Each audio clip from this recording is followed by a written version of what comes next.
ले तुम्हारे फोन का रिचार्ज खत्म हो गया है तो कस्टमर केयर का फोन आ रहा है, ले बात कर ले। अभी कहे का मारा थी।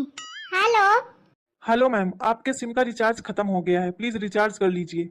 मैं रिचार्ज करूं चाहे ना करूं तो थे का मतलब। मैम प्लीज रिचार्ज करवा लीजिए, नहीं तो आपकी इनकमिंग कॉल भी बंद हो जाएगी। तू पहले मुखैया बताओ कि मोर नंबर तोखा को दी। अरे मैम मैं कंपनी से हूँ तो मेरे पास सभी के नंबर रहते हैं। अच्छा ए बउआ, मोरे फोने ते मोरी पटाना वाली बहनी का नंबर हटी गया है, तू नंबर दे दे हकाओ क्या।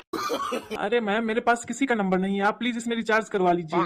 एक रट फांस के रही गया ना करें हम रिचार्ज फिचार्ज नी के कुछ चलत नहीं है। यूट्यूब एकदम गोल गोल घूमा कर थे का करो रिचार्ज करा के। मैम आपका किसका फोन है, 4G का कि 5G का? 4G 5G नहीं, फोन मोरे मनई बनारसी जी कह रहा है। हेलो हेलो लागत 1000 काट दी है।